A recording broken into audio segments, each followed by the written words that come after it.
I'm a personal trainer and nutrition specialist from Fitting Fitness In, and welcome to Get Healthy with Holly. Well, February is Heart Health Month, and that's not just because it's Valentine's Day. It's because you need to focus on exercising that are best for your heart. So I'm going to talk to you about what are best exercises for my active agers that really helps give you heart health, helps benefit your fitness level, and just get you moving.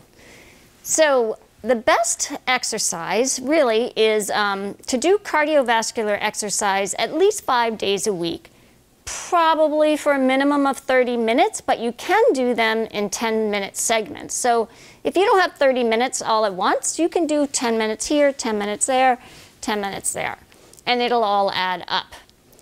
Technically, you want to do 80% of your exercises in cardio and 20% in resistance training. So we'll talk about resistance training a little bit later, but let's focus on cardio. What type of cardio is best? Well, the type of cardio that you will do. I don't want to tell you to go jogging if you'll never do it, because that's not the best exercise for you. The one that you can do without any equipment is walking. Yes, just go for a walk. Now, it may be a little bit more challenging now in New England with the snow and the ice, but walking is a great exercise, but make it a productive walk. If you're going out walking with your dog and they're stopping every 2 to 3 minutes to investigate or do their business, that's not a productive walk. You want to walk where you're walking fast enough so that you can't really hold a conversation. So if you're walking with your friends, make sure it's productive. At some point, you can slow down a little bit, have a nice conversation, but you want to make sure that you're walking fast enough that your heart is getting benefits from it. If you can't get outside, another thing you can do at home is just walk up and down the stairs. I have a client, his name is Elliot, and you know, during the winters when it's snowy and icy and cold, he doesn't like to go out for his walk. So I have him going up and down his staircase. Now, his staircase has 13 steps. And we started out with going up and down once and then twice, but now he's doing 5 times up and down in a segment so that he can get his cardio that way. Biking is also another great exercise, and biking is really good for people that have bad knees because it's less pounding on your knees, whether you're biking outside or whether you're biking inside on a stationary bike, or maybe you bring your outside bike inside and put it up on a rack so that you can ride inside. But biking is also great. Swimming is a great exercise. Swimming, whether you're doing water aerobics or whether you're doing laps. And dancing is also a good one, and I'll get back to that. So maybe you have a gym membership, and that's wonderful. You can go and use the cardio equipment at the gym. But right now, during the pandemic, they have a reduction in the amount of people they can have, so you may not be able to get to the gym as often. So it doesn't hurt to have a piece of cardio equipment at home, and they range in prices. Maybe you have a bike like the Peloton studio bike where they do spinning. Or maybe you have a bike like I have, which is the one on the bottom. It's a recumbent bike where the seat is actually closer in level to your feet. That's really good for your back. I have a problem. I had a bad fall 6 years ago, and so my back is a problem. And riding a regular studio bike and leaning over is not so great for me. So I have a recumbent bike, and it's great for my back. Not only that, for my hands, for arthritis. So a bike is really good for people who have knee problems because you're not doing any pounding and you're getting a good workout. They also have elliptical equipment, treadmills, the little bounce rebounder mini trampolines. Now you can get them with handles so you can hold on. So with those trampolines, you do need to have some balance, but you will gain balance. by tightening your core, and you can hold on to the handle. And then there is the mirror, which you, in the mirror, you can do classes or you can do one-on-one personal training. So these are the different types of equipment, also rowers. And what's nice about having a piece of this equipment is that you can also join one of these online exercise membership websites. Now, I belong to ifit.com, and I do have a tablet on my bike. My bike is a Proform bike. iFit connects with Proforms and Nordic Track equipment. And the tablet on my bike, I can go anywhere in the world. They have a daily workout that's all somewhere different every day. Or I can go and follow a trainer and do a series of workouts. Now, my tablet, because my bike is a little older, I don't really get the trainer series very well, so I log in on my phone, and I can pair my phone to my bike, and when the trainer increases his resistance or her resistance, then my bike will automatically increase. Again, my bike is old, so that doesn't always work well, so I do it manually because it shows you that he just went, or they just went up from a 3 resistance to a 4 or 5, so I can easily manually change that. And what I love is that I'm actually following a trainer and they're motivating me and I'm pushing myself more than I normally would. Go figure, trainers work. So I love it. I did a whole series in Maui. I did 100 miles in Maui in November. I went through Nevada and Wyoming. Right now I'm doing a Polynesian island series, or Tahiti and Maria. So it's really great. You learn a lot, you see a different area, and you get motivated. So that's ifit.com. Then you have Peloton, which is all up in the news right now, and they have bikes. They have rowers, and they have treadmills as well. And they connect, and you can do classes with people. I think ifit has that as well. They have classes that are off of the equipment, yoga and fitness classes. They have classes on the equipment. All of them do, Peloton does, and you can also follow trainers all around the world. Echelon is another one that connects with equipment and also has classes that are off the equipment. So if you don't have a piece of cardio equipment, that's okay. You can still join these websites and do classes. The Mirror has classes as well as personal training. And for the little mini trampolines, Bellicon, that website has classes that you can do on there, but it doesn't require, I mean, it's great. You can do classes on that, but you can also do classes that are off of it. So these websites are really great. They're not expensive. They're not as expensive as a gym membership. And you can do it from home during this pandemic. And I think a lot of people are benefiting from that. It is handy to have a piece of equipment at home, especially up here in New England during the winters, because we've consistently had snow and ice on the ground. So it's really hard to go out running or biking outside. But I have been going snowshoeing, so that's an awesome cardiovascular exercise, along with cross-country skiing, skating, you know, all of those, and even downhill skiing.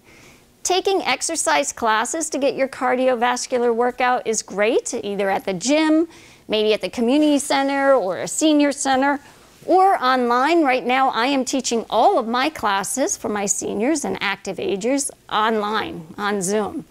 So they don't even have to leave their house. We never have snow days anymore. Although I look forward to some snow days where I don't have to work, but now you don't have snow days. Also dance. Dance classes are awesome, and dance has shown to be really good for people with Parkinson's. There are classes, dance for Parkinson's, and it shows that it really can benefit those that have mild to moderate Parkinson's, because it helps them improve their gait and their balance. It's also a social activity for them, which gives them socialization and support, helps them to be a little bit more upbeat and less depressed. And then you have Zumba, Zumba Gold for seniors. That's fun as well. So get your cardio wherever you can. Just find the right one for you. When you take these cardio classes, the music that they use, and we have a slide that shows this, the beats per minute make a difference. So if you're in a beginner class, the beats per minute are going to be anywhere between 118 and 135 beats per minute, and that makes a difference because the music gets you in the groove, and the faster the music, the more you move. But you have to make sure it's the right beats per minute for the audience that you're teaching. So for my senior fitness classes, senior fitness goes anywhere between 120 beats per minute and 130. In my classes, we pretty much start at 128 beats per minute. We'll go up to 130.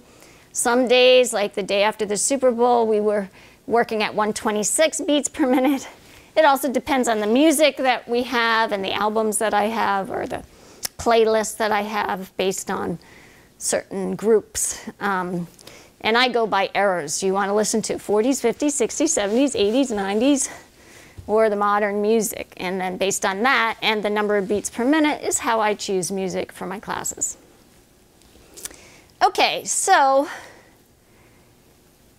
cardio. How often do you want to do cardio? You want to do cardiovascular exercise at least 5 days a week. I do it at least 6 days a week actively, and then the 7th day I take a break, but I usually get a lot of activity in anyway. So you want to do cardiovascular activity for at least 30 minutes, and again, that could be 10 minutes in the morning, 10 minutes at lunch, 10 minutes in the afternoon. There's different forms of this cardiovascular activity other than on equipment. You can do something that's called a high-intensity interval training, which is the big thing now. It's called HIIT, H-I-I-T. And that's where you do a fast cardio interval, and then you do a resistance training. So maybe you're going to jog in place for 30 seconds, and then you do bicep curls for 15 seconds, and then you jog in place, or you do knee lifts, arm pull downs, whatever you do, that's a high intensity, and there's no time in between. You go right from one to the other. And this is proven to be very effective for heart health, especially for active agers. So don't cross it out just because it's high intensity. Then you have intermittent cardio exercise, and that's where you're doing some resistance training. And then you go into maybe a 30-second cardio interval, but it's not timed where you go exactly from one to the other. You may get a little break in between. Also, cardiovascular exercise is great for your memory. I'm a brain health trainer and a functional aging specialist, so I focus on working with active agers. And cardiovascular exercise increases your hippocampus, which is where your memory is. And so you can improve your memory with cardiovascular exercise. Resistance training is important too. Remember in the beginning I said it's the 80-20 rule. 80% cardio, 20% resistance. Now, the resistance training doesn't always increase your heart rate, although it can, but it affects your body composition. So resistance training is going to build muscle. The more muscle on your body, the more your metabolism is higher, the faster you burn calories. So you tend to have less body fat because your heart can only handle so much body fat. So you want to do that resistance training. And for active agers, you want to do it to build more muscle, to increase your metabolism. It's also good for bone density. So that's another reason cardiovascular exercise is good, because it's good for your memory. Let's see, how often do you want to do that? 2 to 3 times a week. You want to make sure you take a day off in between so your muscles can recover and restore themselves. And then always, when you do an exercise program, you want to end with some stretching and flexibility training. So that will elongate your muscles, it'll reduce your soreness, and give you range of motion, which is very important. So that's what we're doing. Cardio, 30 minutes a day, at least 5 times a week. That's going to improve your heart health. So we're going to move into making a nice heart-healthy recipe. So today we're going to make spinach and feta pita bake. So they're little mini pizzas, and this could be an appetizer or it could be a meal. They're very quick, tasty, and full of flavor. I'm going to make a veggie one, and you can top it with whatever vegetables you want, but today we're going to use spinach, mushrooms, tomato, and then the cheeses. So it calls for making six of these little pizzas, but I'm only going to make 3 today. So what you will need is a 6-ounce tub of sun-dried tomato pesto.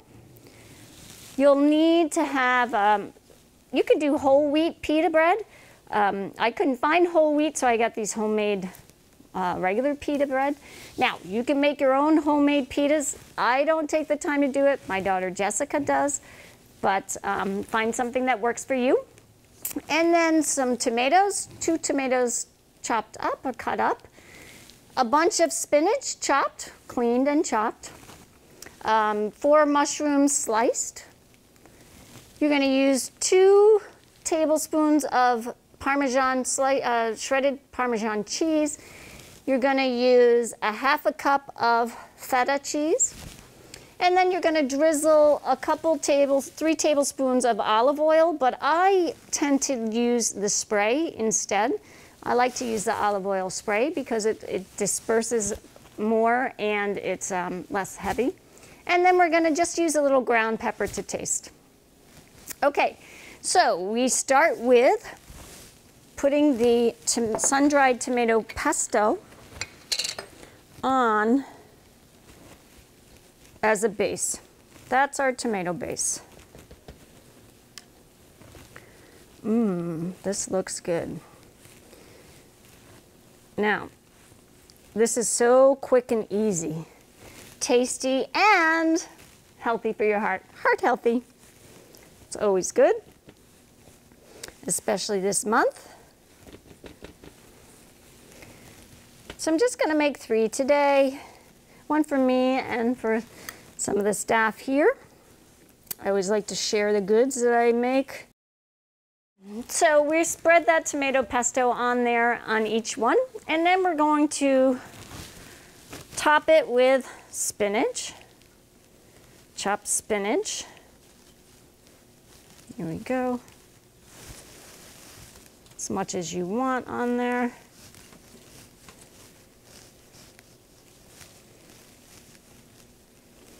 And I washed this and chopped it this morning. Here we go. All right, and we top it with our tomatoes. You can cut these a little smaller if you want. I like chunky tomatoes myself.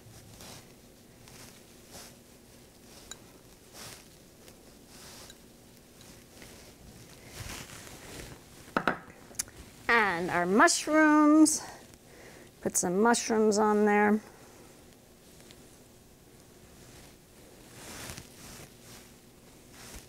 Whoops.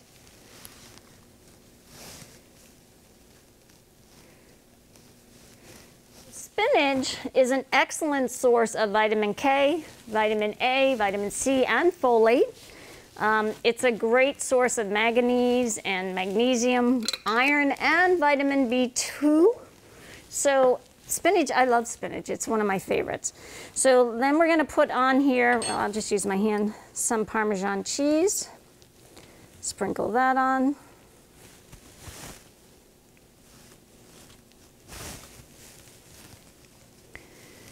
Vitamin K, spinach has vitamin K, and that's really important for maintaining bone health.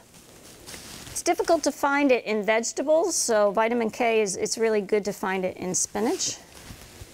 And let's put some feta on here. Look at how good that looks. And you know what? I really love colorful food. And this is definitely colorful. And a little more feta. You can put a little pepper to taste.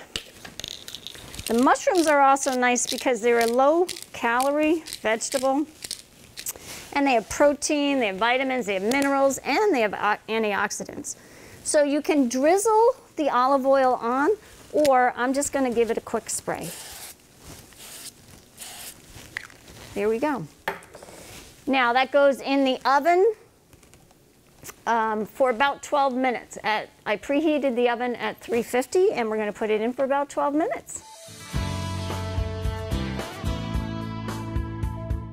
And here we are, spinach and feta pita bake. Boy, these smell great, and I can't wait to eat them. Cut them in quarters so you have as an appetizer. You could even eat it whole as a meal, but they're very heart healthy. So you can find this recipe on my website, fittingfitnessin.com, and it's nice and healthy for your heart. Remember, it's Heart Health Month. Get out and do some exercise, get on a piece of equipment, even just go up and down your stairs for some exercise. My name is Holly Kovo from Fitting Fitness In, and I'll see you next time on Get Healthy with Holly.